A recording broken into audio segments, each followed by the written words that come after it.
हम सब की जिम्मेदारी बनती है कि जीरो टॉलरेंस की वृत्ति के साथ हम देश को नारकोटिक्स फ्री बनाए, नशा मुक्त बनाए।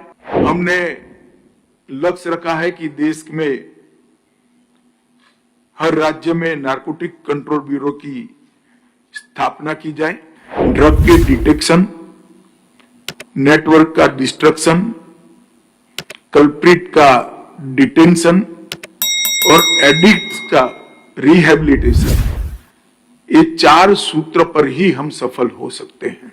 10 साल में इस लड़ाई को हम बहुत अंजाम तक पहुंचाने में सफल हुए हैं, मगर अभी काफी काम बाकी है। हम सब की जिम्मेदारी बनती है कि जीरो टॉलरेंस की वृत्ति के साथ हम देश को नारकोटिक्स फ्री बनाए, नशा मुक्त बनाए और प्रधानमंत्री जी का जो संकल्प है उसको चरितार्थ करें।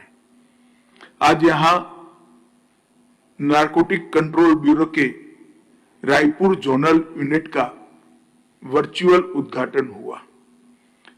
5000 वर्ग फीट में फैला हुआ ये ऑफिस नारकोटिक्स कंट्रोल के लिए अपने आप में कंप्लीट ऑफिस है।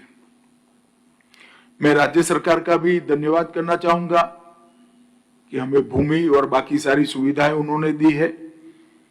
इसके अंदर कॉन्फ्रेंस रूम, बाकी सारी व्यवस्थाएं से युक्त ये नारकोटिक्स कंट्रोल ब्यूरो की जोनल ऑफिस, मुझे विश्वास है न केवल छत्तीसगढ़, ये पूरे अंचल में नारकोटिक्स कंट्रोल के लिए महत्वपूर्ण भूमिका निभाएगी। हमने लक्ष्य रखा है कि देश में हर राज्य में नारकोटिक कंट्रोल ब्यूरो की स्थापना की जाए और इसके माध्यम से राज्य सरकार का सहयोग कर ड्रग के दूषण को कंट्रोल करने का भारत सरकार का गृह मंत्रालय प्रयास करेगा। ड्रग ट्रैफिकिंग का ट्रेंड बदल रहा है।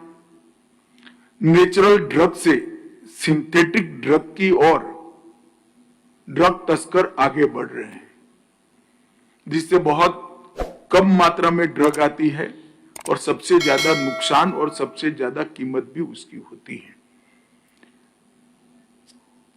छत्तीसगढ़ राज्य में सीडेटिव के उपयोग का प्रतिशत 1.45 है, जो राष्ट्रीय औसत से ज्यादा है। ई कॉमर्स प्लेटफॉर्म का उपयोग हो रहा है। कई जगह पे ड्रोन के द्वारा डिलीवरी के भी किस्से ध्यान में आए हैं। मोबाइल लैब्स बनने के किस्से भी देश भर में 1-2 जगह पे ध्यान में आए हैं और टेली हेल्थ सेवाओं के माध्यम से भी ड्रग बेचने के किस्से ध्यान में आए हैं।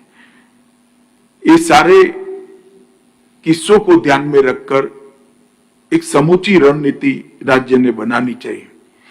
ड्रग के डिटेक्शन, नेटवर्क का डिस्ट्रक्शन, कल्प्रिट का डिटेंशन और एडिक्ट्स का रिहेबिलिटेशन, ये 4 सूत्र पर ही हम सफल हो सकते हैं। पीट एनडीपीएस और संपत्ति जब्त करने के कानून के अधिकार का उपयोग करने में जो आदतन गुनहगार है, हमें कोई झिझक नहीं होनी चाहिए और मैं मानता हूं कि इसकी जितना उपयोग बढ़ेगा, इसको रोकने में हमें बड़ी सफलता मिलेगी। विगत 10 साल में मोदी जी के प्रधानमंत्री बनने के बाद एनसीबी का परफॉर्मेंस बहुत अच्छा हुआ है। देश भर में ड्रग के खिलाफ लड़ाई बहुत पुख्ता हुई है। 2004 से 14 तक 1250 केस रजिस्टर हुए थे, अब 4150 हुए, 230% की वृद्धि। कुल अरेस्ट 1360 था, अब 6300 हुआ है, 364% की वृद्धि है।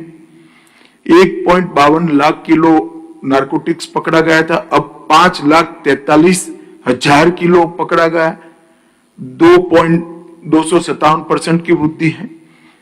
और ड्रग सीज जो किया गया, इसकी कीमत जो क्वालिटी केसेस का एक पैरामीटर होता है, पहले 5900 करोड़ के ड्रग्स सीज किए गए थे, अब 22,000 करोड़ के ड्रग्स सीज किए गए हैं। तो 10 साल में इस लड़ाई को हम बहुत अंजाम तक पहुंचाने में सफल हुए हैं, मगर अभी काफी काम बाकी है। इसलिए एनकोर मैकेनिज्म को 2019 से हमने रिवाइव कर शीर्ष स्तरीय एनकोर समिति, कार्यकारी राष्ट्रीय स्तर की एनकोर समिति, राज्य स्तरीय एनकोर समिति जिसके मुख्य सचिव अध्यक्ष होते हैं, और जिला स्तरीय एनकोर समिति जिसके जिला अधिकारी अध्यक्ष होते हैं। ये चारों एनकोर के माध्यम से इसकी रेगुलर बैठक से ही हम आगे बढ़ सकते हैं। जैसा मैंने आगे कहा चर्चा में, एनकोर की हर मीटिंग मिनिटाइज होनी चाहिए, इसमें लक्ष्य तय करने चाहिए, ये फॉर्मेलिटी नहीं होनी चाहिए, और लक्ष्यों का तय किया हुआ उसके अचीवमेंट का रिव्यू भी हमने करना पड़ेगा, तभी जाकर हम कर पाएंगे। मानस पोर्टल अभी इंट्रोड्यूस किया गया है, उसका उपयोग करना चाहिए। कैपेसिटी बिल्डिंग के लिए iGOT का उपयोग करना चाहिए, और ढेर सारे कार्यक्रम सोशल जस्टिस मिनिस्ट्री के माध्यम से चलाए जा रहे हैं, इसका भी उपयोग करना चाहिए। फाइनेंशियल इन्वेस्टिगेशन के लिए भारत सरकार की एजेंसियों की मदद कुछ अंतरराज्यीय केसों में, अंतरराष्ट्रीय केसों में जरूर राज्य ले सकता है, हम पूरी मदद करेंगे। और कुछ अंतरराज्यीय और अंतरराष्ट्रीय केस एनसीबी को अगर आप सौंपते हैं तो भी ये स्वागत योग्य इसलिए है क्योंकि आपकी इन्वेस्टिगेशन की मर्यादा के बियॉन्ड अगर केस का रीच है तो एनसीबी उसको कर पाएगा। जैसा मैंने पहले कहा, पीट एनडीपीएस का उपयोग यहां पर बढ़ाना चाहिए, इससे बड़ी नार्कोटिक्स को रोकने में हमें सफलता मिलेगी। और जॉइंट कोऑर्डिनेशन कमिटी, ये तंत्र का भी बेहतर उपयोग करना चाहिए।